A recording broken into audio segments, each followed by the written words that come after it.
Barkanmu da wannan lokaci. Kamar da yadda kuka sani a kowace shekara, ajujuwa mafiya ƙwazo sukan fito domin gwada bajintarsu. A wannan karan ma, ɗaliban aji na 5A da aji na 5B za su zo domin fafata wannan wasa, inda manyan malaman wannan ajujuwa za su kasance shugabanni masu bayar da horo da tafiyar da wannan wasa. Saboda haka maza da mata, malumma da shugaban makaranta, kowannen su ya kasance a wannan tsakiyar fili domin ganin yadda abin zai wakana. Wacce shekara ba mu yi nasara ba, amma wannan shekarar tamu ce, ba abin da zai hana mu yi nasara. Kana da tabbaci akan haka? Cikakken tabbaci da yakinin da nake da shi ya karfafe ni wajen gaya ma haka, kuma ka sa ido ka ga yadda abin zai wakana. Abotar makaranta tana nufin yan uwantaka. Idan har kuna buƙatar nasara a kowane tsagi na rayuwarku, to lallai ku zama masu taimakon juna. Hakan sai ya baku nasara ko a wannan wasan ma. Aha!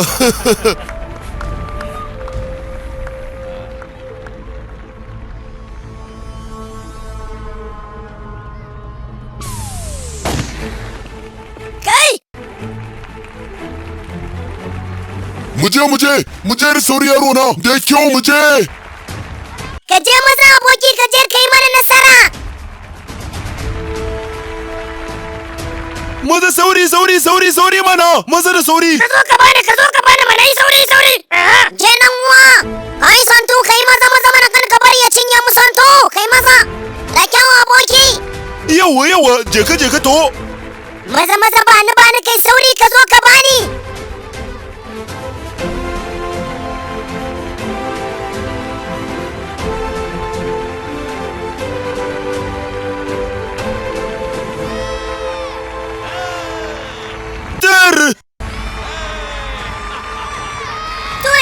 Abokanan arziki ɗalibai da iyayen yara maza da mata. Ai ba kwazon ku ne ba ku ba ma mura muku kai mugaye.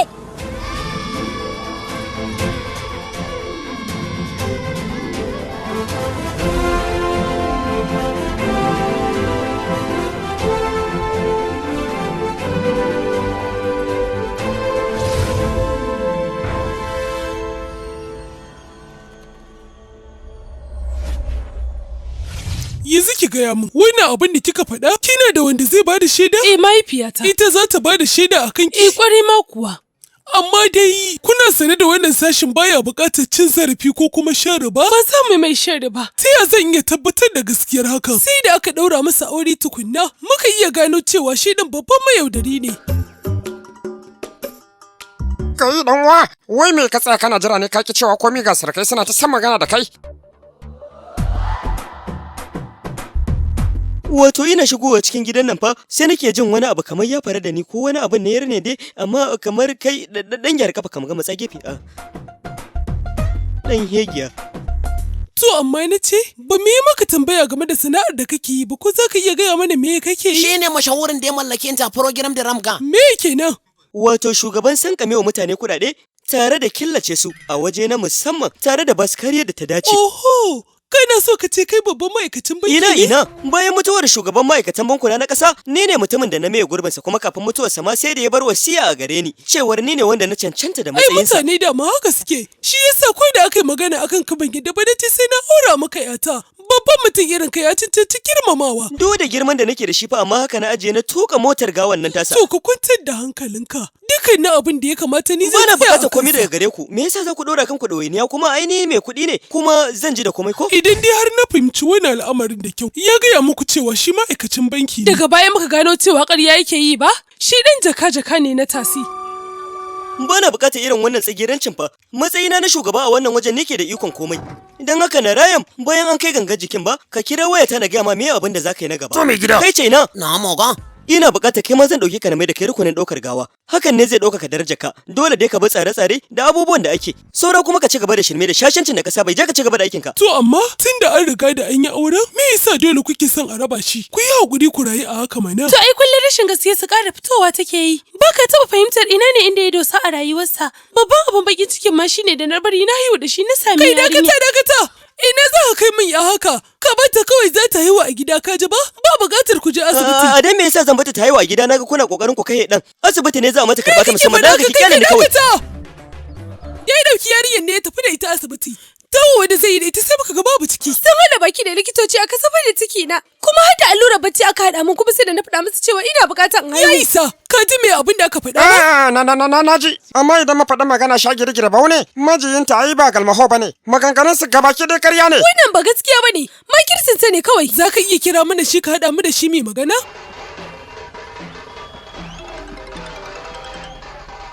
Halo? Yalla bai, lauyan ka ne akan layi yana son magana. Ina tare da mai shari'a. Akan wannan bahamagiyar mata tawa wai? Sarka ce fa take wure mata kunne. Ka gaya mata cewa na zubar da cikin ne saboda ya guda ɗaya ta ishe ni zan fa bata kula da ta dace. Amma kuma ka ce min ba kai ka zubar da cikin ba. To ai na gaya ma hakan ne saboda na ga rainin wayan sai yawa. Kuma ma me a ciki akan me za a ce za a raba aure na da ita? Ko da ma mai shari'ar ka gaya mata, babba ta isa ta raba tsakanin mu ba. Wai ni kenan ba za a taba bari na huta ba? Halo? Na yi iyakar na game da wannan al'amarin. To ma ga abin ya ci tura. Dukkanin hujjojinmu da muka kawo a rushe su da ƙaryayyaki. Dan Allah ka yi haƙuri yallaɓai. Ban so hakan ta faru ba. Kada ka dami yallaɓai, ka yi tafiya ka kawai. To na gode.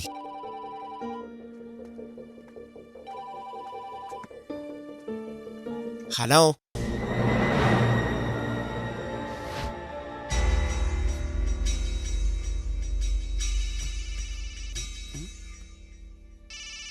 Waye kuma ya kira na daidai wannan lokacin? Aikin banza. Halo? Malamin ku na aji ne yake magana. Za a gudanar da shagalin auren yata don haka na ce ina buƙatar ganin ku gaba ɗaya. Da fatan za ku zo gaba ɗayan ku domin taya murna. Dole ma ku yalla bai. Dama ku mun dade ba mu ga juna ba. Ba komai za mu samu halatta. Wai da ma malam kana da ya mace ne? Ya dan uwa na ce da na rike ta. To yanzu shugaba da akwai wata gudunmawa da ya kamata a ce mun zo maka da ita ne? A yanzu dai bana buƙatar wata gudunmawa ganin ku kawai nake da buƙata. Kasancewar ku a wajen shagalin shine babbar gudunmawa. Zan yi alfahari da haka. Kana nan a inda kake yanzu? Ina. Na tashi da dadewa na komo lakuti. Shalom, Chinnakuti police station. Tikuti Timulara kuma?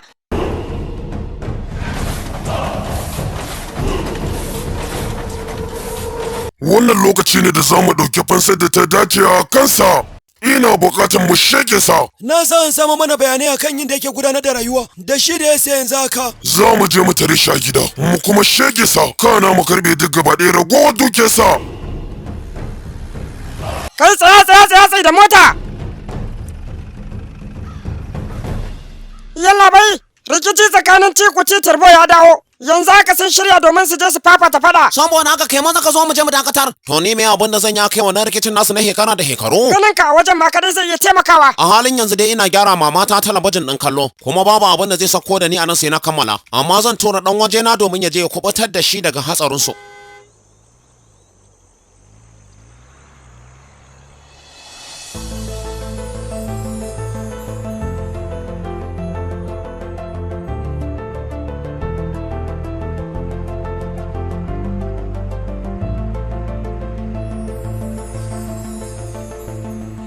Ko dan Allah ki rufe mana canyi nake ji na ga miki. Ni isa baba, wani iskar ba sanyi ke da ita fa daɗi take da. Kai yanzu aka sanyi kake ji wai? Sanyi nake ji a jikina mana heka ci ana manyan yafin kankara. Gaba ɗaya ma ba ke tausayin wannan gyatumin naki da tsufa ya kama yi.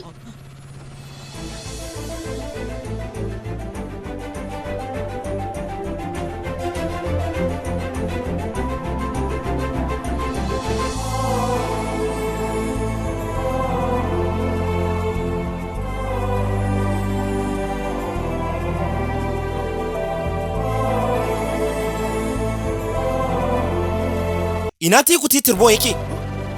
Abokai dan Allah ina tambaya Tikuti Turbo yana ina? Kayan yan uwa ina Tikuti Turbo?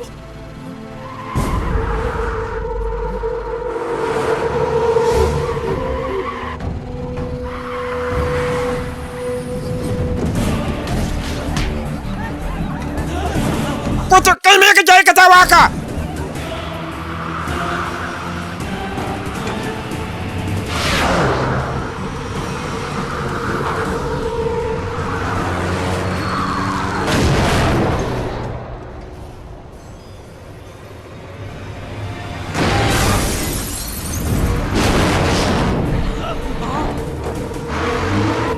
Idan kai ki da nahiyan nan ma Allah ya dina heman kashe ka ko ka sai da mota ko kuma yanzu fihi na ya tattare kare a kai. Ka daina wannan maganar fansar. To idan baki da mahin nan ma za ka yi ba uban me kake haka? Taimaka muku nuzoyi. Babu wani taimako mahayincin banza. Ka daina ki da ma ka samu waje ka zauna. Idan ba ka ba za su shiga na ba a kanmu.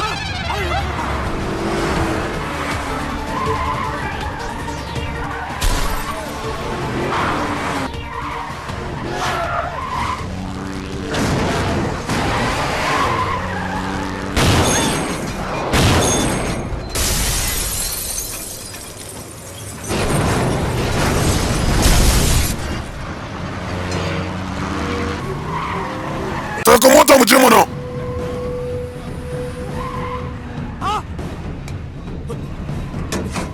Wayo ga sunan sun fara an tewa ciki ba.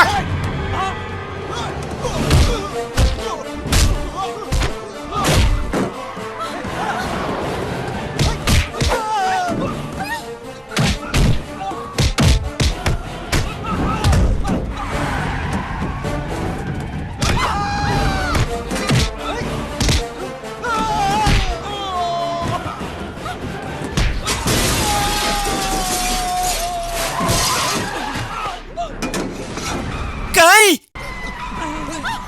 Wuya baba! Me yasa zaka zaro wannan karfan? Saboda in baka ka zazzo ka masa Shi ne mana. ban sanar tare motar. Yi maza ka mai da shi.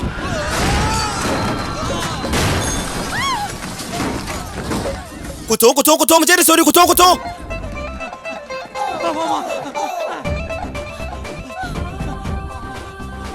Ke barka, ba wai na zo wajenki bane ba. Wani mutumi nake nema. Da wannan can mutanen suke son za su sheke. Mutumin da kake magana a kansa, shi ka rike ai mahaifina ne. Shine wannan dama. Kai rike ni mana rike. Amma shine gaba ki dai ki bani haɗin kai. Dalla kai min uzuri man na dauka kai din ma maheki ne. Ya tuni ka ja mu mutu gaba daya. Kai maza ka zo mu je mu dakatar jirgin kasa. Ku zo da sauri. Wayo. Na shiga uku wayo jama'a taimake mu. Idan kana son ka tsira, ka miƙon wannan tsohon nan. Idan ba ka ba mu shege ka.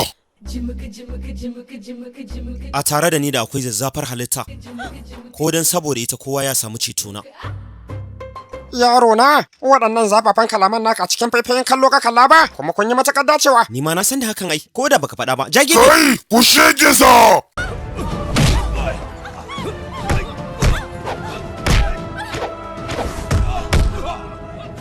Ku je ku shege wancan nan higiyan.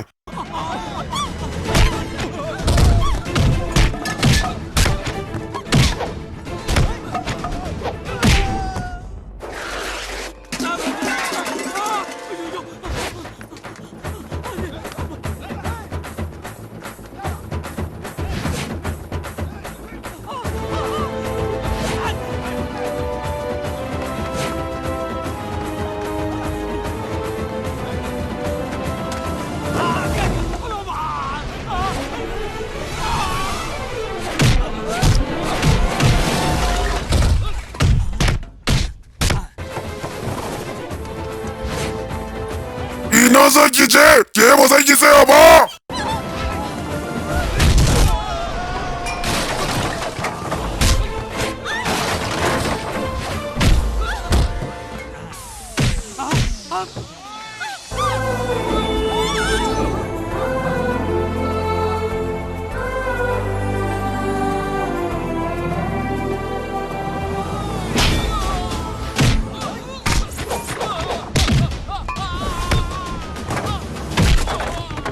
Kai!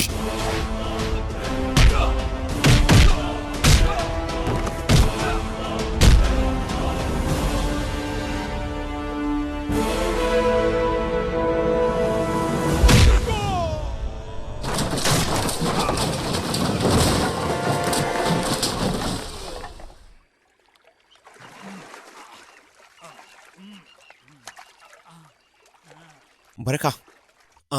Sunana Imjian. Ni ban ma san me abin da zan ce ba. Gaba ɗaya rayuwarmu da ni da babana ta shiga cikin tsilla-tsilla. Kuma dai saboda sanadiyar taimako ne hakan ta faru. Koyo, ta matsala za ta faru daga taimako? Ko da yake ma dai ban baki kin da zancen ki ba. Oh, kana buƙatar in faɗa maka? Dan na baku taimako na. Dan bayi da taimako kuma? Taimakon me? Mana, babana ya gaya min cewa mahaifinki tsohon jami'in dan sanda ne, sana tsakankaninsu da akwai gaba, wadda ita ce sanadiyar faruwar wannan abin. To amma kafin haka ban san komai ba. Ji daga gare ki zai karfafa gwiwa ta wajen taimaka muku. A matsayinka nawa da kake jin cewa zaka iya taimakawa rayuwarmu? Matsayina na ɗaga ɗan sanda kuma mai fatan zama nan ba da jimawa ba. To ya kika ce jarumin yayi kala da jami'an 'yan sanda ba? Ni ne mutum na farko a yankin nan da ake wa lakabi da zaren haɗaka. Da kyau jami'in nan sanda, idan da a ce baka ceci rayuwata ba, da ba zan kasance a wannan tafkin ba. Yan wahala gaba ɗaya sun ba sun ɗagan hankali haka zuciyata ta dinga rawa duk da jarumta da nake da. Kai, na yi gajanci gaskiya. A yanzu kina rayuwa da mahaifinki Turbo ne kaɗai ba da wani ba, kuma na tabbatar kina buƙatar ki ci gaba da rayuwa da shi. Kenan a bayan shi baki buƙatar wata alaƙa? Wannan fa babba da daɗiya cakwakiya ce, da babanmu ya maganci a kanta. Mene? Ya magance a kanta kuma? Ka yi maza maza ka kunna mana sha.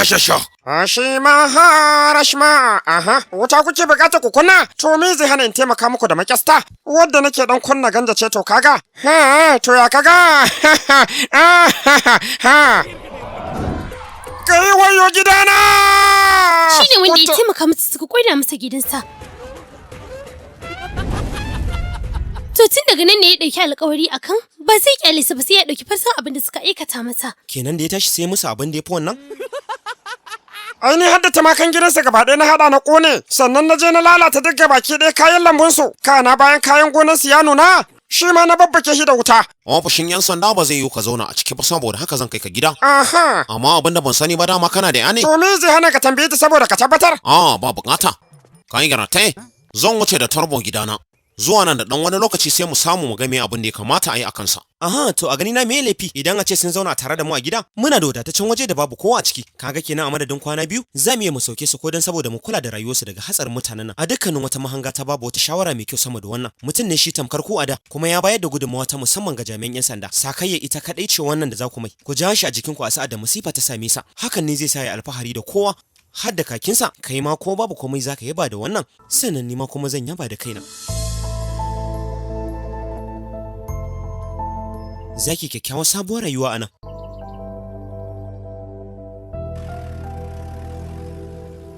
Wato na fahimci wani abu fa. Na ga yalla bai watakila ya kama ne fa da soyayya ta. Ko idan yana ganin farfaran mu ne ma da I love you zai watsa mata. Kai ko.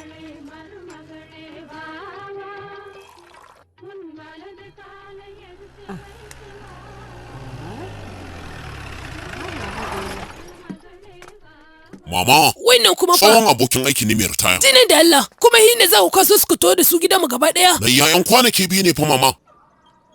Aha. Ga mu ga kyakkyawan wajen gudanar da addu'a da bauta ya ta.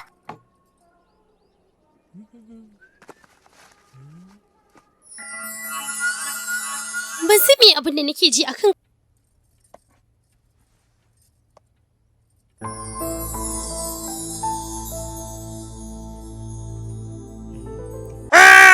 Ya dai ya baba, kina rubuta wasiƙa da ya rubuto ne? shi ne baba. Me kike a nan ne tun da sanyin safiya mama? Ina duba kwanakin wata ne na abubuwan da suka faru. Watan da ya gabata ba mu tafi da shi a tsare ba. Amma kin manta da tsaikon da aka samu na ragin albashi daga gwamnati? Za mu mai gurbin sa a wannan watan. Me yasa gwamnati za ta rage wa jami'anta albashi kuma? Ba laifi bane in ka gaya mamanka gaskiya. Wannan ita ce gaskiya ta wani gaya mata ai. Mun samu ragin albashi a wancan watan. To, ni fa ba za ka alayance mun komai a wannan al'amarin ba. Dan cin hanci da rahawan ne dai bai samu ba. Me ka ce? Na gaya maka cewa yana ɗaya daga cikin jami'ai da suke cin hanci da rashawa ne a wannan ƙasa? Kai ina. Wani jami'i ne a ƙasar inda zai ce baya karɓar cin hanci? Ko maman ka ma wani lokacin ai da shi kake ce da ita? Kai, wata iriyar magana banza kake faɗa haka.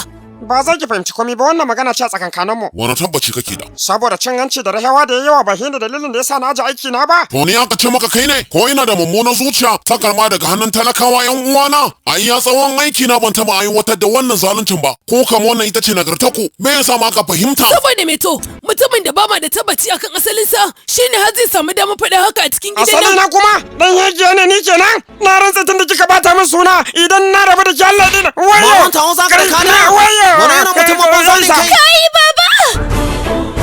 Ka hana ina kai na ka fita ko ban mu cikin gidana. Dan Allah dan Baba uwa da ka ka ta maka. Na roƙe ka dan ka uwa. tashi kawai ni ce maka baba. Ba sai ku ci mana mutunci ba za mu tafi ba muku gidanku. Wai ya faɗa maka dama muna bukata. Ai mu ma ba da sanin mu muka tsinci kamar irin wannan rayuwar ba. Wuce mu tafi baba.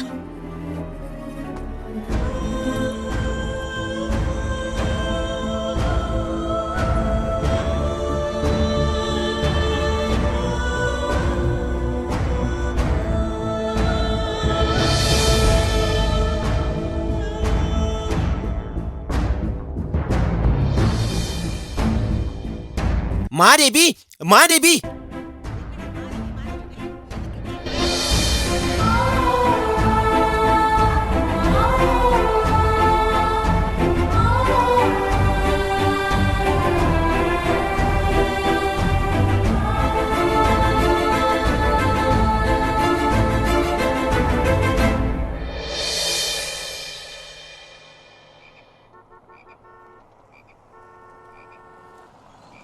Ina za ka kai mu ne haka? Ka yi mana bayani. Ina zan kai ku kuwa? Za mu je gurin gudanar da shagali ne mana. Kuma a wajen za mu sha shagali na musamman. min da baba. Ai ta maman nan take ba ganewa take ba. Dan gwanda ma kaka. Me yasa baka sanar da mu hakan ba to? Dole ne dama aka ce sai na sanar da ki hakan. Wannan gyatuma take ta Idan zuwa. ba dole in magana akan ka aje. Rayuwa da dan ƙarya irin ka dole ne sai ana taka tsantsan da ita. Kure mama, domin har abu da babu wata yadda ta da zan iya ɗauka in baka saboda kai mace amana ne. Mace amana? Ba cin amana ba ko me ma abin da zaki faɗa idan dai har zan kula da yata ta ji daɗi ba yake nan ba? Da gaskiya baba.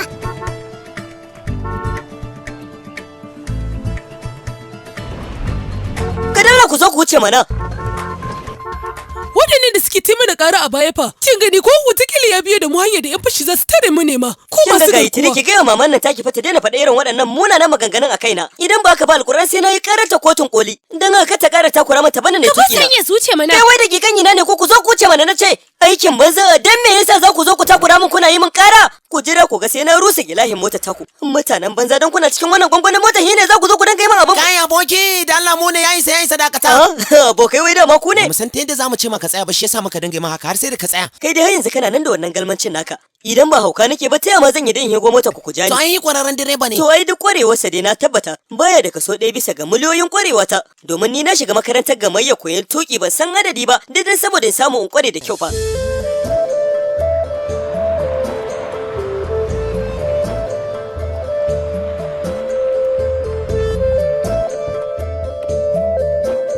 Tukunna labai ka dakata minti ɗaya. Za a fara zuba wannan ne tukunna. Daga bisani sai a sa wannan. Shugaba! Kai kada ku cutar min da malami na mana za ku je baya a cikin ruwan mai. To kun ga dalla mu fa taron aure muka zo ba hirme ba kar ku fara mana dakikanci. Wannan iyali na ne mana. Kawu, ina ne yanda ya dace a kai su wanda za su samu kwanciyar hankali? Ina da magana. Wannan shi kuma wane ne aka yi? Waye kuma? Baka gane shi bane wai? Dan ga karamin kanin malam ne fa shi. Lokacin da kuna makaranta, yana ƙauye na gudanar da rayuwa. A bayan mutuwar mahaifinsa ne yasa na ɗauko shi na dawo da shi wajena. Yanzu yana matakin ƙarshe a makaranta. A sashin kimiyya da fasaha, to mu karasa. Na yi matuƙar farin ciki da jin daɗi. Tun bayan rabuwata da ku a makaranta ban yi farin ciki kamar yau ba. Ko da yaushe ina fatan irin zuwan wannan ranar. Malam ya isa ga kada kai kuka mana. Na ji daɗi sosai. Za mu kasance masu kama ziyara ko da yaushe yanzu ai. Dama ina tare da tsararan ahalina ni kadai. Zan yi matuƙar alfahari da hakan. Ina fatan dai ba ku taɓa jin cewa malamin ku ba shine mahaifinku ba. To haka ni ma a koda yaushe ina kallon ku tamkar ƴaƴana kuma baban alfahari na. Wai ko dan uwa, ka saurari taron da aka gudanar akan mathematics? Shekarar da ta gabata ni ne ta ɗaya. Wannan babban gasa da ake gudanarwa wai? Zan yi matukan mamaki yayin da aka ce kai ne ka zo ta ɗaya a wannan kyauta kan. To ai ba kamar rawa bace. Ni da makwakwalwa ta a buɗe take dama da irin wannan ilimin. Ko abin da na faɗa ban yi gaskiya ba yasa. Yayi sosai babana. Kada ki zama mai taya mahaifinki faɗar abin da ba na gaskiya ba, domin hakan ba kyautuwa bace kina yarinya. Ka gani ce babba abokin shawararsa. Dawo ko ina nake kasancewa tare da babana. Ina mamanta ita kuma take? Ba ta da lafiya ne tun daga Bangalore da muka tau. Shi yasa nake kula da ita yadda ya kamata. Maza ki je ki huta kin ji ta? Ni kawai ka bar ni tare. Kaga tambaye da na mai daban amsa da yake ban daban. Me kuka zo na kuna yi anan? Maza ku tashi ku je ku ci abinci kuma. Ina ba zai yi ba ku ajiye bayan kun ci abinci sai ku dawo ku ci gaba da wasan a'a. Yawa ku ci abinci. Mu je a'a. Maza ku ci abinci. Daga ni zai yi wasa tare da ku kawai na gaba daya. Yayin dan Allah ka kyale mu je mu karasa wasan mu saboda ba na son a cinye na wasan dan Allah yaya.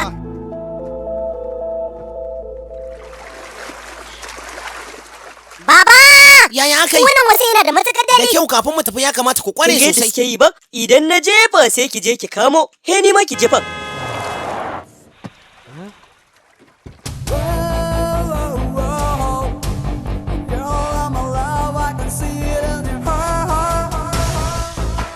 Kan bala'i.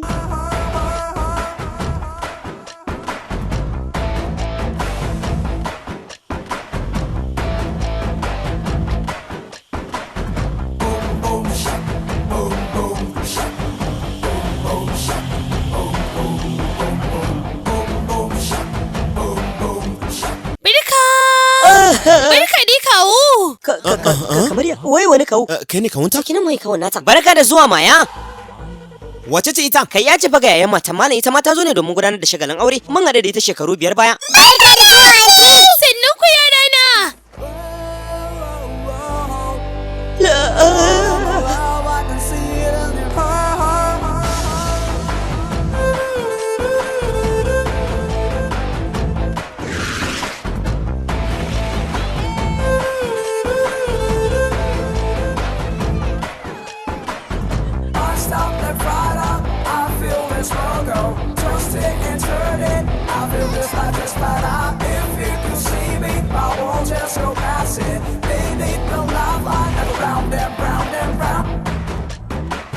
Yan uwa, wannan haɗaɗɗiyar yarinya haka yadda ka san ta zo ne daga Eldorado, ba ko zan yi da rango a cikin ruwan nan ba, ko da yake ga wata shawara. Ni zan ɗauke kaina daga kallonta dan kamata ya tunanin wani abu a kaina. Kai ma ka ɗauke kanka, shi ma ya ɗauke kansa. Da mun yi mata haka za ta ji tana son yau wani mu magana. Wannan shawara taka ta yi dan wa. Mu banzatar da ita.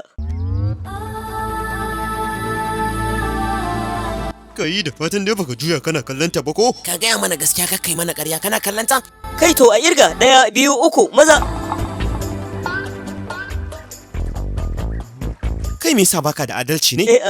Sha. Ka ce ka wani mai kalle ta, kai kuma ta gefe kana kallanta. So dai fa na dan muskuce na kalle. Kadan laware. Shawara tawa kenan dai ba ta yi amfani ba. To ai hi kenan.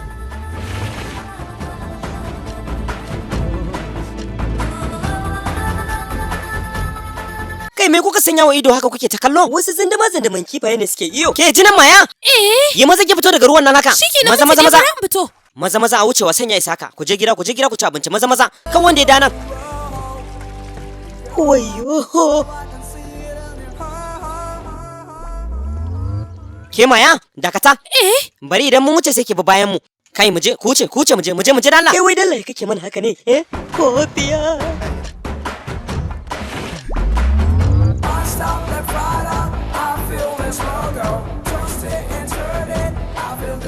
Walai kin haɗu ba. Kaga wani abu Kai isa karkaru, wani irin shirman banza ne kuke aikatawa? Wai kai me yasa ga baki ɗayan ka ba gidaje ne baka da fahimta? Ni ne kake gaya haka?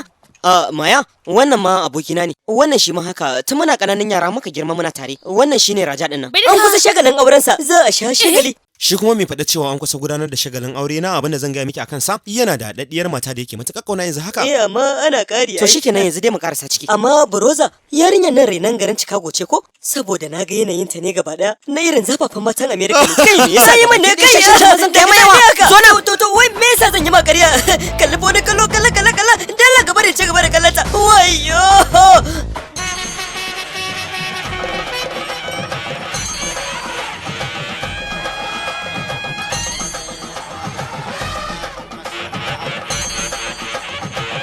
Wani abu ne? Babu komai yaro na. Ganin ku a cikin wannan ayarin gaba ɗaya shi kaɗan sama farin ciki ne mai girma. Wani auren da ya mama akan dace da yinsa, wani auren shi kuma kaddara ke haɗawa. In kika kalla babu wata dacewa da aka yi kwata-kwata. Ya isa ka, kadan ƙara ji kayi magana irin wanda muna tare a nan gaba ɗaya. Shi ya riga da ya saba da wannan ta'ada. Ƙaraso su da ke ƙaraso. Yayi kyau sosai. Ku shirya ragowar abubuwan bayan an kammala wannan hidima. Dan waɗannan kamar alin jajayen wayoyi ina ganin su na fara jin a cawi. Ka je maza ka yi to ka dawo. Dan wadalla ina sai dan je wajen a cawi ne saboda ya matse ni. Ko dai mutanen sassaka ne ko? Kai kun zo kun tsare da idanuwa sai ka ce wasu saka guna ba kwa da hankali ne. Kada ka damu da ko me ka ga na aikata saboda ni dan kamar jarumin wasan kwaikwayo ne. Har yanzu ba ku shaida mu ba. Kai, wai dalla ba gane saboda gaske? Wannan buhu keken maza ba gane ba ce to. Yanzu mu ba sannun ku bane ba kawai wanda mana rayin kunya. Kai jinan to, kai dani. Ko me abin da za ku ci? Ku yi magana da girmamawa. Idan ba haka ba kuma na ƙara da dukkanin bakin ƙarfi na akan ku. Wallahi yadda ka san in kikkifa masa mari yanzu wannan saboda Allah wani ƙarfi yake da. Har a gama gudanar da shagalin nan ku yi taka tsantsan da kanku. Wannan ma kake mana ko ya kamata mu gaya haka ku yi taka tsantsan idan ba haka ba kuma rai zai ɓaci. Domin ku da ke kuna ne yawa ayyo ciki na. Aha, da kyau. Ina ita soban nata. Gashi nan a hannuna mama. Ba ni na kawai sai ka tashi ka wani sa a hannunka, ungo.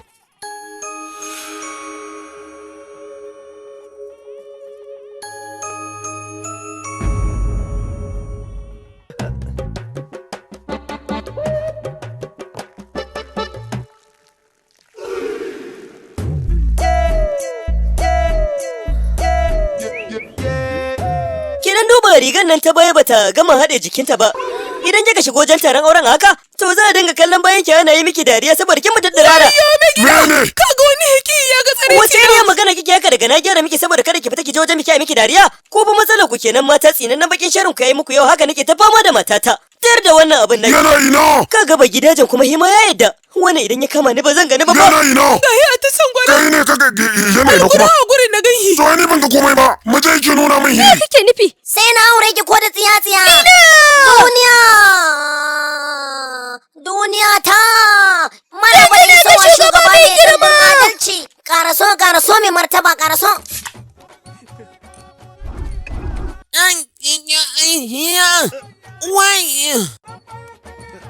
Wasan yana tana ma da wasu abubuwa kai jinin danwa bude min wannan da hannunka.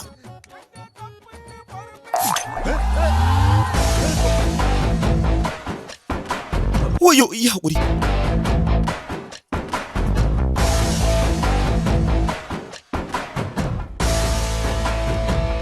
Kai, me yasa na gama ya tana maka wani kallo kuma? To ni ban ma san tana yi ba. Ina ban yarda da kai ba gaskiya. Kai da ni ba to zan yi maka ƙarya ne? Ka je ka tambaye ta mana. Ban san me yasa ka damu haka ba. Ina shi wancan ba magin kuma ya shiga? Mai gida ina kai ga da ka so mu duba himana. Kibi na hankali mana. Kai kenan. Waye wanda ya ga tsaraicin matata? Ka taimake ni. Duba wancan da yake lullube fuska. Ni ne ba Sindiram, Allugaram, kuma Balurin Sindiram, kuma shugaba mai iko ga dukkanin masarautun duniya. Baba! Wayo! Kin wange shi a tana? Kalla ka ga.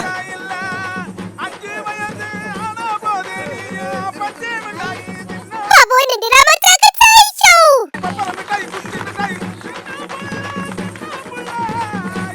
Amma ina yi miki irin wannan rawa a gida ba? Wannan mutumin banzan ne zai yi min haka a gida?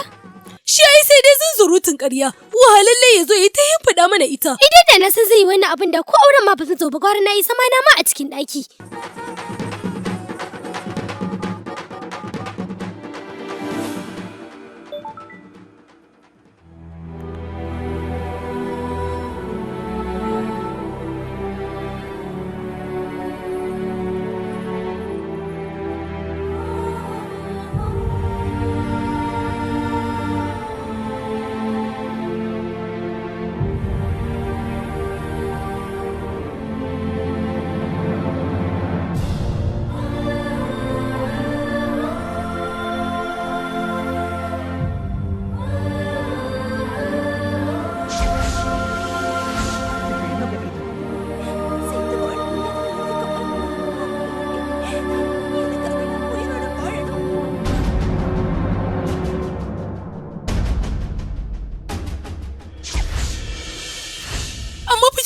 sanin halin da ake ciki game da wannan lamarin auren. Kada ki ce haka mama. Dukkanin wani aure yana tabbatuwa ne daga gamsasshiyar soyayya. Me yasa za a bata wanda ba shine ra'ayin zuciyarta ba? Da a ce haka ake gudanarwa a duniya, da yawan ma'aurata ba su kasance suna rayuwa ba. Samsam ba ta buƙatar wannan auren. Kuma dai menene bai kamata a ce a tasar da magana yanzu ba, domin babu abin da hakan zai haifar face tashin hankali da masifa. Mahaifin ke miki bayani, da kin bayyana masa gaskiya tun da farko da ba zai taɓa yanke miki wannan hukuncin ba. Ba gaskiya ce bata bayyana masa ba mama. Akwai dalilin da yasa. Me yasa kake boye wa yaranka baba? Ba daidai bane ka tauye zuciyarka domin ka faranta zakatan wasu. Ka cika burin yarka domin farin cikin ku na gobe.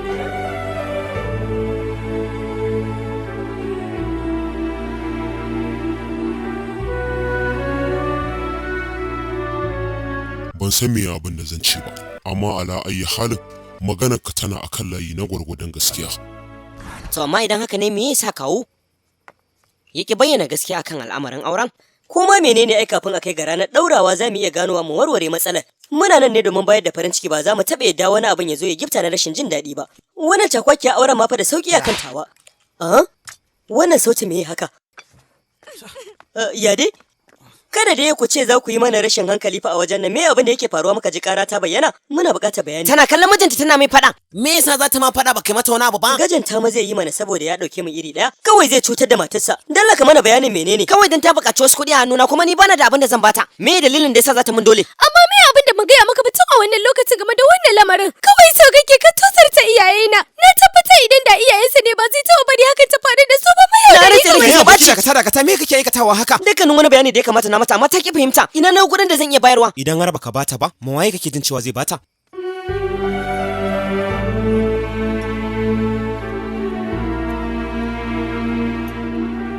An san wannan. Me yasa haka yan uwa? Yan uwanka matsawar za su ganka a cikin damuwa za su iya karyin su wajen warware maka ita dan ka karba domin biya wa mataka bukata. Idan ma hakan bai ba ana bukatar ƙari zamu nema. Ki karba uwa.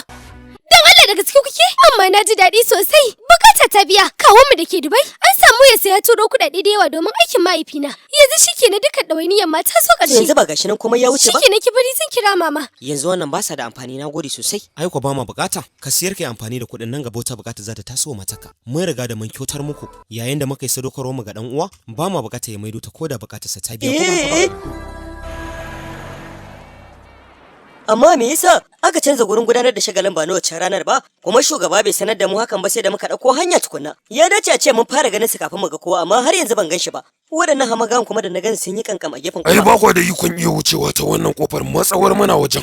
To da akwai wata kofar ne ta bi bayan wannan, dala ka ban mu. Dakata. Wannan shigar taka ce za ta samu baka ka wuce? Kun tashi gaba ɗaya kun saka wasu kaya iri ɗaya. Kai! Akwai yarka ta kiyayi raman mu ka ji ba? Ko da geta mana take ta fara cin kai ne take yi min dariya ina magana. Kin ji fa a haka, mutumin da bai iya ji da matarsa da sarkarsa bane ba yake jin cewar sai iya tarewa wani wai fada.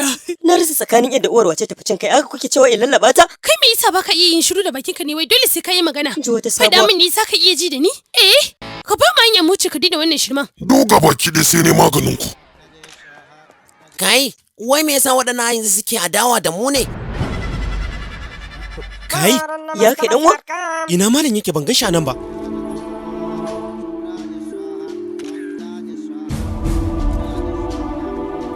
Mama me yasa naga za a dora auren da wannan kuma?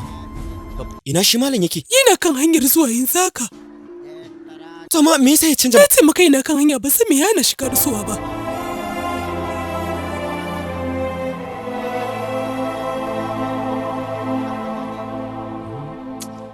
Kai aboki ake ciki ne wai. Shugaba yanzu ban gashi a wajen gudanar da auren ba kuma. Sannan mun tsaye da magana tsakanin mu da shi. Dole ba za mu yadda daura auren nan ba sai mun dakatar ko ta nan kaka. To me yasa za mu yi hakan? Saboda shakikin amarya baya a wajen. Kawai sai mai da daura aure ba tare da yana waje ba. Shiru dalla, Raja yanzu me abin da ya kamata? Yana da kyau mu tsaye da auren nan har sai malam ya iso tukunna. Tabbas, domin yana tunanin da akwai matsala. Malam ba zai taɓa yaudarar mai mana ƙarya ba. Kuma tsawon lokacin da muka dauka ya ci a ce ko me yake ya bari ya zo. To ai ba iya shi kaɗai ba, ɗayan angon ma na neme shi na rasa. Madadin mu zauna muna ta wannan muhawarar ya kamata mu yi abin da ya kamata. Kawai mu hargitsa wajen bikin. Amma ta yaya ne za mu iya hakan ba tare da wasu sun gano shirin mu ba? Dole ne fa sai mun tsayar da bikin nan. Ba kuma ta hanyar da za a samu matsala ba. Kwari. Shawara, mu janye suwami din mana. Dole kowa zai hakura ya jira. Ta za su daga fitar da suwami ana gudanar da addu'a. Muna yin haka kowa zai yi tunanin da matsala. Wannan shawara ba ta yi ba, ni dai ina gaya maka kawai mu dan tayar da hargitsi. Ya zama na kowa da kowa hankalinsa ya tashi ta yadda babu wanda zai iya zama kafin a shawo kan mutane mun gano komai. Kai dalla ku dakata. Kuna ta wani shirme. Akwai wanda ya gaya muku cewa nan wajen motsa jiki ne dama? Ka san me yake faruwa wajen gudanar da auren nan? Ai wata annoba ce ta banko da idan ta kama mutane babu wanda zai tsira da rayuwarsa. Wayo beraye daga dangaruwa saki beraye daga dangaruwa wajen nan. Wayo ta Yana ga wani rungume ta dalla soke ta. Kawo haka aka taɓe da ya shigo cikin wajen nan. Sama kuma mu gama a wajen a tsaye kuma bamu ga komai ba ai. Zaki iya warewa. Kowa ya kula beraye daga dangaru. Wayo beraye suna ina. Ka wuce mazan gyara, ka matsa na wuce ka ce ma, ka wuce na wuce ka gyara.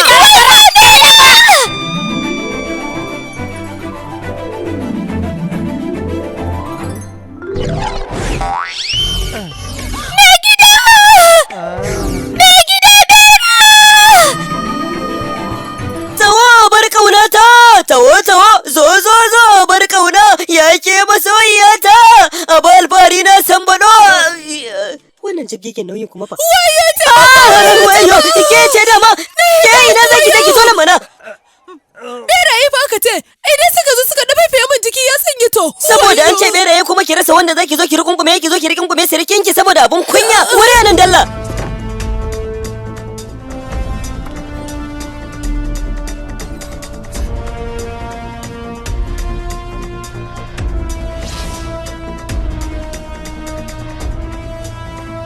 Me gida, wannan abin shirya sha kai saboda dakatar da aure. A dakatar kuma? Sun yi hakan ne wai suna bukatar ganin su. Idan har suka je suka dauko shi za su rusa mana komai. Ina yi ga uku. Nan kuma kika zo ba hamage banza kina ci gaba da shirme da shashancin banzan. Daga yau zan fara gwada miki isa da rashin mutunci na. Ba zan taba kyale ki ba. Bera. Mutum ne da banza. Me yasa kika zo kika rungume ni? Sai kin ga mu me dalilin da yasa kika zo kika rungume ni? Ba gidan jiri ina ne kake min irin wannan sabani ba da a kaina. Da wannan tulelan tambun nan kika zo kika wani rungume jikina a matsayina na sirikinki saboda abun kunya.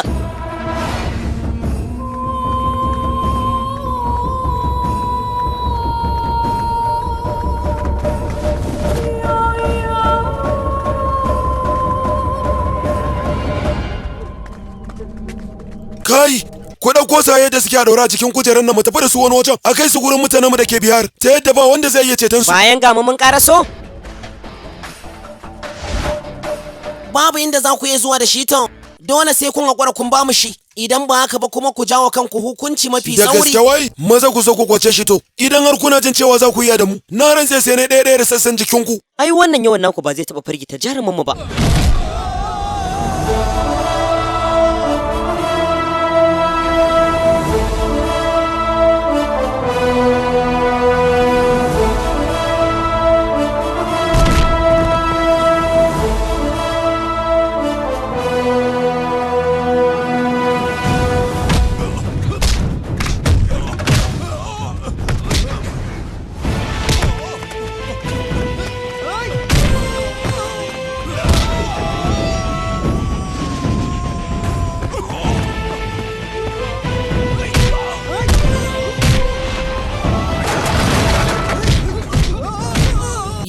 yi maza dan wanka kunce sa maza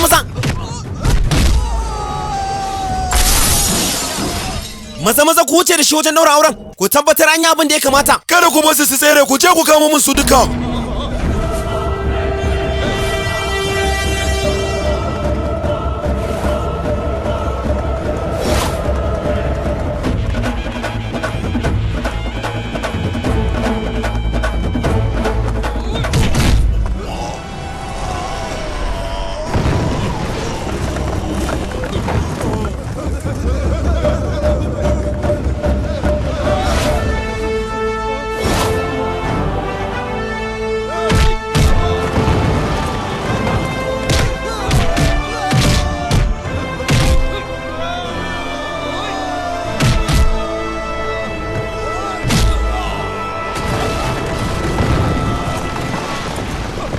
na rantse ba zan taba kyale shi ba da shi da zuriya sa dakata tukuna fara gama da shagalin auren amma me yasa za su ma haka yaya kada ka tsaya yin tunani domin kano gaskiya akan wani al'amarin don mun san cewa suna ƙaunar junansu dole ce ta sa aka canza abu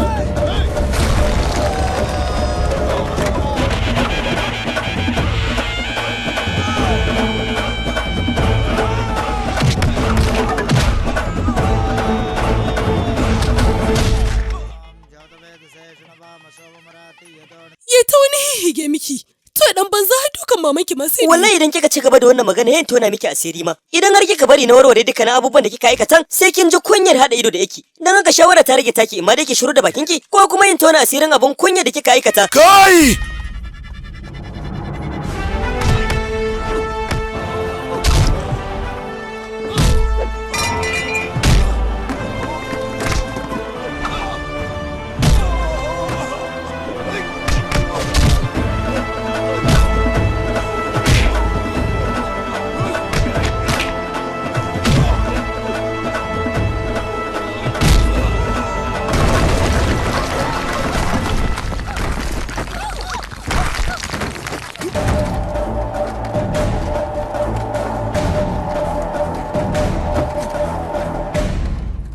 maza daura mata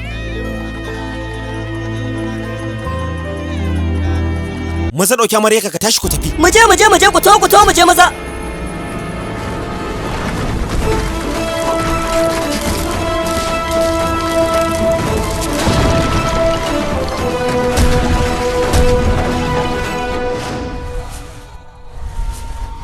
Ni kan ban san me abin da kike bukatar na gaya miki ba. Na yi miki dukkanin wani bayani da ya dace ga Itiri. Mi hakuri mana kawai.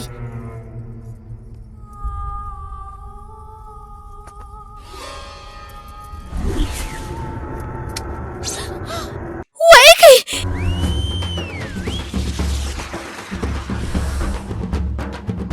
Kaifin yankan wuka ta inci 3.19 da rabi. Koya na dora ta akan wuyan mutum. To zan tsarge makogaransa ne lokaci daya. Ku yi shiru ku haɗo min da abin da kuke da shi ku bani yanzu. Mamaki wani abu kada ya kashe ta. Jama'a da fahi da makami. Kai. Wayo, matar abokin ku ce fa. Ba za ku iya yin wani abu ba. Wai zai saka sa cikin wani hatsarin. Zai yi zukulkula mana wukan nan kuma mu mutu babu wanda zai taimaka mana. Kai jinan, ku kira me cetanta. Aha, to mun gode. Ya yake ciki da abokai. Kun kalli zazzafan hirin nan da ake maimaita shi karfe 9:30 ko na dare. Kai, me kake aikatawa haka? Ita din fa matar ta ce. Kai maza ka je ka cece ta idan ba haka ba zai sheke ta. Yana dora wuka akan makogoransa. Kai, ka san soyayya da nake mata da zaka dora mata wuka? Kuna kiran kanku a matsayin abokai kuma yan uwana. Ku zo ku taimaka mu kwace babban masoyiya ta mana. Kai! Kada ku sake ku karaso wajen nan. Idan ya isa shi kada ya zo ya cece ta. Ni ne maka ke gaya wa haka? Saka min wannan ka kama gyata mata. Sai ka ga yadda zan zo in sassan dai kan Ba kwace zan ta. sake ta din ba. Zan soka mata wukan Wai nan ba. baka da hankali ne kake wannan maganar kai? Ai gyara ina madoki. Na rantse ka sani mutum wanda ka nuna wuka sai yayi guduwa guda da Daga sai yanzu da kika san cewa yana da amfani da aka san ka me yake za a yanka ta da wuka. To na rantse idan da a ce ba kaunata nake ba da babu abin da zan. Yanzu dai kai maza ka je ka cece mata ka da Allah. Irin waɗannan gurbatattun su ne ministan gida yake magana akan a karar da su a kasar India kuma hukuncin su ma a kotu kisa Yanzu ne duk fa. ba wannan ba. Wallahi ba zan kyale shi ba sai na dauki matakin da ya dace a Idan kansa. ku karaso nan wajen gaba ɗaya fa na rantse sai na yanka mata wuyanta. Iya shi kare da yake mijinta ya zo ya cece ta idan zai iya. Kana dauka cewa ni ba sadauki bane ba zan iya ba ko to ku taka na sheke wannan ba gidajen mana. Yayi wannan fusata ne saboda sanki da yake a zuciyarsa. Dan haka ba zan taba yi aiwatar da wani abu sai na bar nan wajen da ke. Idan har yana buƙatar kwata matarsa ko ina zai zo. Dan haka zan yi tafiya kilomita mai tsayi daga nan da ke. Kai na rantse ba za ka tafi mun ko ina da mata ba. Me na kuke rike shi ku cika shi zo din mana? Ba dai saboda matarsa bane ba to sai na sheke shi kafin na sheke ta. Ni zai gwada yana son matarsa da gaske. Soyayya da nake mata za ta sa in bi ta ko da ya ce bayan duniya ne domin cetanta. Ku cika ni na rantse ba zan kyale ka ba.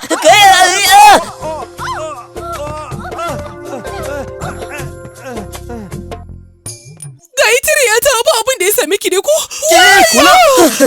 Yana ina sani yana ina. Tashi dan wa. Ai yana ganin ka tunkaro wajen ya fece. Gaskiya dai ka gwada jarumta kake ci mata ka. Abin da kike yi. Ki zara wannan tunanin na rashin soyayya. Gashi ne a yanzu mijinki ne kada ya iya ta rayuwarki.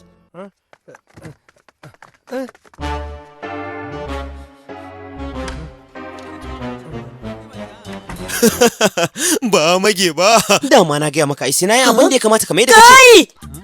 Ashe dama kai jarumin soyayya ne ban sani ba. Zo ga shakwal babbar rasa dai kai ma. Marasa mata, shashasha, ni ne zaka firgita zuciya a heda ma hada baki kukai da wannan bahamagen. Kana so ka ce wai shi ma ba gane shi ba? Dan la abokin mu ne na yarinta da kito shi ma yazo. Kwarai ma kuwa. Diki kuma? Kai dan uwa!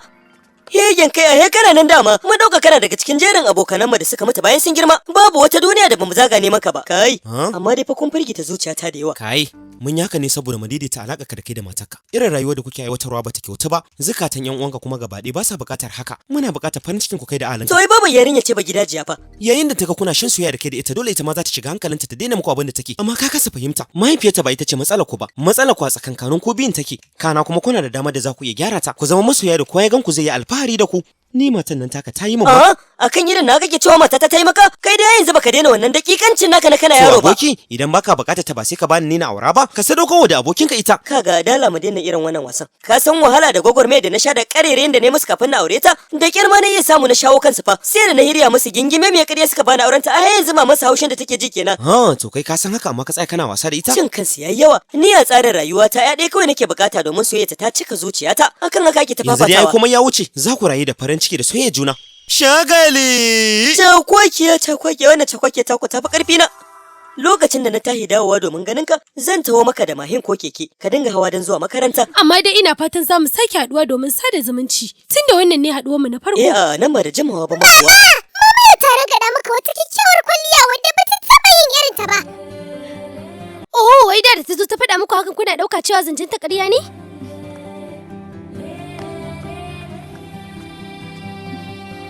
Kayi jinan, saboda kai ne haka, na yi kyau sama da kowace mace a nan ba?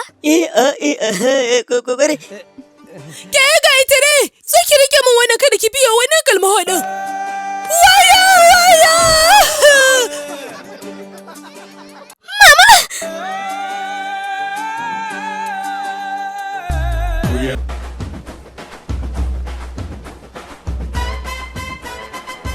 Ya tashi ya je ya haɗo su 'yan jagariya yana bukata a bashi shugaban matasa. Ko a haka da wannan shirman nasa ne za a iya ɗauka a bashi? Ni na rasa gane me abin da yake damun wannan bahamagen. Ka duba ka ga wata muleliyar fasta fa da aka buga. Sun wani haɗa hannu sun daga kwanjina ya ce wasu manya-manyan Muna maka fatan ka zama shugaba ga wannan yankin. Ba wai shugaba ga matasa ba domin kai abin alfaharinmu ne. Su rasa wanda za su yaba sai wannan banzan ragon. Ina son ku shaida. Matsayina da naku da bambanci. Zan zama shugaban matasa na wannan yankin duka. Shugaban matasa? Maza babban lusarin shugaban matasa. Waye lusaran to? Lusaran da tun muna ƙananan yara suke faduwa a wasanni da yawa mana. Ai bata canza zani ba har yanzu kai tiki. Kai mun shiru. Ai dakata maza ja baya. Za a gudanar da wasa na musamman tsakanin sabon dan takarar shugaba ga matasa da rukunin abokanansa na makaranta sa'ad suna ƙananan yara. Idan an yi nasara ta tabbata cewa shi babban sadauki ne kuma jagoran da ya kamata a ce ya shugabanci matasa ƙasa ga wannan yanki. Za ka ga yadda zan baka kahi, ko zagayen farko ba za ka taɓa Ka cewa dalla ba. ware da mamara ba, ka aje abin a ƙasa ka manta da shi ma baka san yadda zaka ka rike shi a hannunka dan ku yi nasara ba. Shine kake jin cewa za ku iya ba mu kashi a wannan gasar ku yi nasara ba mu ba. To kamar yadda ta saba faruwa haka a wannan karan ma mu za mu yi nasara. Yawa shugaba, lokaci yayi za a iya fafatawa.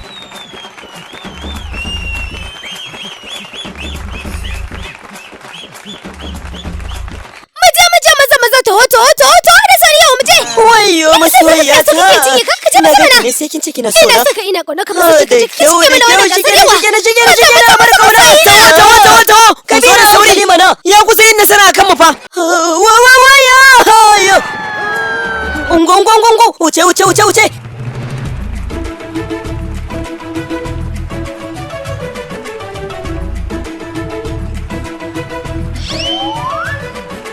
Mai, ce me yasa zaka sanya wannan kan fuska ta saboda kai nasara ne ba? Yaushe nan da haka wula gashi ta tarba fuskar ka. Sauri aboki, sauri. Maza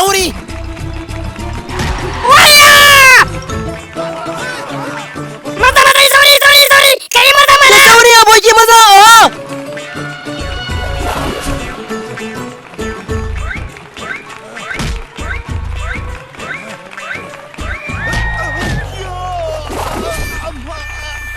Wayo! Maza ban nan. Mu ne za mu yi Ka zo nasara. da shi da sauri! Sauri dan wa! Yawa!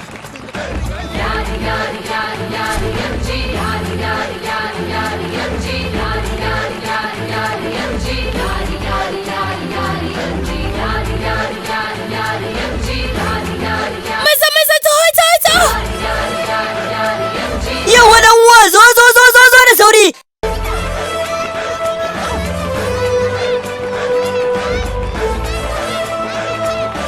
Maza mu je da sauri taho mu je yawa maza. Baba mu je baba kada ka bari ya cinye ka baba. Kai nake kallo a matsayin jarumi na.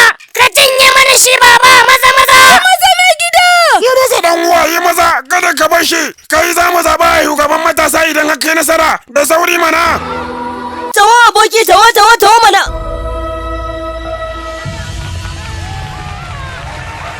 Shiru dalla.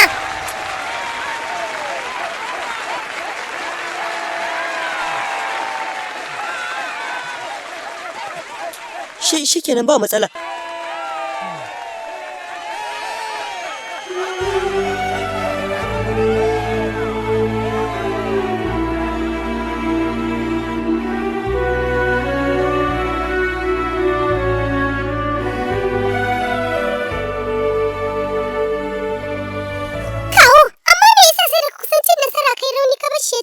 Ke ba rauni ya ba ai, ya kalle da ɗanban mutane suka yi imani da maganganunsa ne, sannan ya ji me abin da ɗansa yake cewa. Wannan dalilin ya sa ya haƙura ya Tsawon cinye shi. shekaru yana da kwanjan haushin manaza ta bayan girma zai canza. A bayan mun haɗu sai na ga babu abin da ya sauya tattare da shi. Don haka a yanzu na bashi dama, kuma ya fahimci hakan ya ji daɗi a zuciyarsa.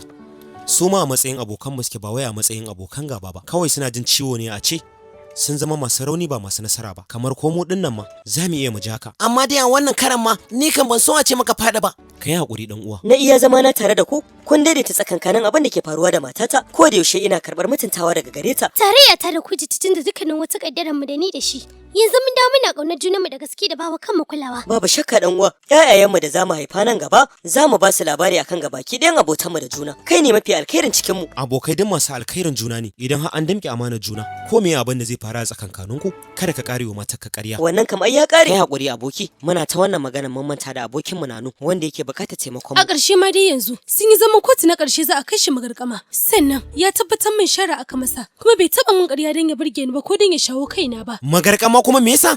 Na kasance babban jagora na kamfanin taki, daga baya da dukkan abubuwa suka tsaya sai na yi amfani da kwalin karatuna domin aiki a ƙarƙashin gwamnati. Karo na farko aka kai ni ofishin kula da lafiya, daga nan ne wani al'amari ya faru da yawan mutane suka kamu da wata lalura. Bayan bincike sai muka gano kamfanin, don haka na sa aka rufe sa. Wannan kamfanin yana da alaka da babban attajiri na wannan jiha, don haka rashin bashi haɗin kai da nai sai ya fara bin hanyoyi domin ƙulla min makircin da za a ga bayana a ofishin. Wato ba za ka saurari me nake gaya ma ba ko?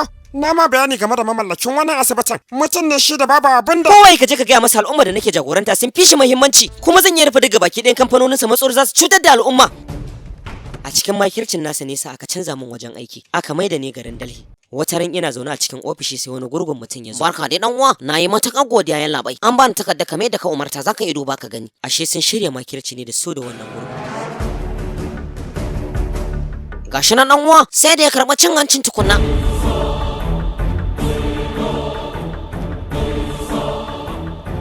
Nanu shine wanda ya tsaya a kotu domin ganin na kubuta. Daga ƙarshe suka je har gida shi ma suka kulla mai makircin da aka kama shi. Ko a kotu ma da muka je ba a bari yayi magana ba ko daya. Daga na aka tanka da kiyasa zuwa Na kai masa magarkama. ziyara har sau biyu a kotu mun tattauna a tsakankanin junanmu da tunanin taya ne za a bullo hanyar da za a iya kubutar da shi daga cikin wannan magarkama. Kai ma kenan sun cutar da kai ne? Kwarai, me abin da suka aikata maka? Daidai lokacin da suka tabbatar cewa na samu dukkanin wasu hujjoji da damar da zan iya yin tsaya masa a fitar da shi daga magarkama. A daidai wannan lokacin ne ni ma suka shirya makirci a kamfanin haɗaka da nake jagoranta, nazararruka da sakar kayayyakin sawa. Abubuwan suna tafiya yadda ya kamata. Abin da ban taba tsammani ba shine bayan karɓar wasu kuɗaɗe masu tarin yawa daga hannun sababbin mutane da suka sanya hannayen jarinsa a cikin wannan kamfanin namu. Kwatsam wata rana sai aka waye gari bayan mun shirya kayayyakin da za a fitar da su kasuwa a siyar a killataccen wajen ajiyar kayayyaki kamar yadda aka saba, sai da suka tabbatar cewa komai ya kammala babu wani abu da yi saura a waje.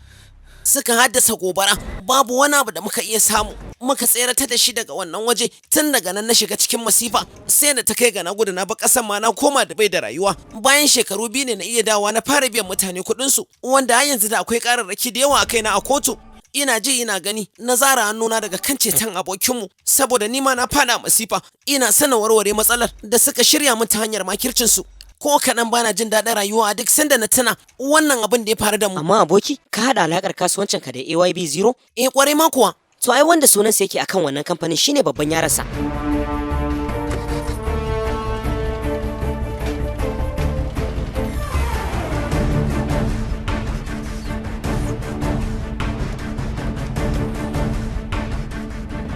Kaga kenan bayan na dakatar da kamfanin su ne suka zo suka shirya min haka. Bayan ganowa da suke cewa kai dan abokina ne da muke son mu ceto abokin mu. Wai to ko garin kaka hakan ta faru gaba ɗaya babu wanda ya taba sanar mana ko so daya. Sa'ad da muka samu ci gaba a rayuwar mu babu wanda muka nema a cikin ku. Waye shi a halin yanzu? Shine mutum mafi shahara ga 'yan kasuwar India.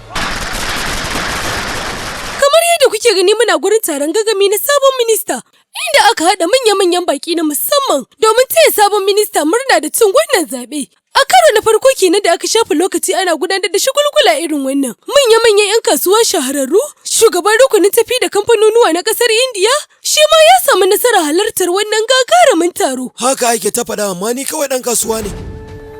Marhaba da isowa shugaba, ga wajen kanan da muka ware na musamman tare da sauran manya-manyan 'yan kasuwa irin ka. Kai ku gyara maraba da isowa. Ku yi haƙuri yalla bai can mangaren na ministoci ne za a ba ku damar shiga bayan kowa ya gama isowa. Ina taya kamar na yalla bai. Babu shakka wannan shugabancin kamar mu aka yi wa kasancewar kaɗan jam'iyya. Nan gaba kaɗan zai zama babban minista na ƙasa ma duka ko ya maye gurbin kujerorinmu da muke kai. Yalla bai minti ɗaya. Abun burgewa. Karo na farko da aka taɓa faruwa a ƙasar mu ta Indiya. Minista na wannan jihar ya yi matuƙar ɗaukar hankalin 'yan siyasa da dama. A cewar waɗanda suka san shi a siyasance da kuma waɗanda suka san shi, sun fitar da wata magana da ta tayar da hankali da hatsaniya yanzu haka. Wannan abu ne yake faruwa haka. Ana kan kaddamarwa kuma za mu ji wannan mummunan al'amari. Babu matsala, bari zan sasanta wannan matsalar, ina zuwa minti ɗaya. Alo? Ha? Wai da gaske me yake faruwa? Za su dakatar da ɗaukar koko? Ɗaukar kai tsaye ce labai ba zai yiwu ba.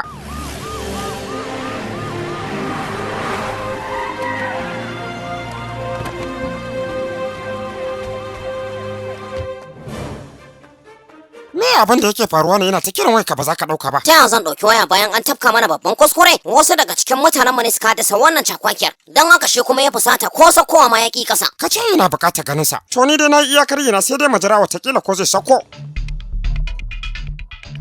Halo, ku yi kokari ku bashi hakuri. Wasu ne suka ci mutuncinsa. To shikenan babu damuwa ba matsala. Sama da awa 5 muna nan wajen. Duk dan abin da na ci ma ya zazzage babu. To muna cikin wannan musifar ina zamu damu da wani abinci. Mu samu mu shawo kan matsalar mu na. Na san halin fusata saban sanya akai haka ma ta kasance ba gaskiya. To ya ake ciki ina fatan da ya amince cewa zai zo mu haɗu ba. Watakila to, amma fa ya ce dole sai an gano ainihin wanda ya aikata masa wannan abin a wajen taron. In ba haka ba kuma ko da a ce kun ganshi ba zai taɓa da ya canza ƙudurinsa da ya ɗauka a kanka ba. Yana jin cewa shi ne wanda ya baka dama ka kasance a matsayin minista. To ya zai karɓi wannan wulaƙantarwar? Yalla bai yayi haƙuri fa watakil nan da awa 2 zaka ganshi ya sako. Ga wannan idan ya fito ka bashi.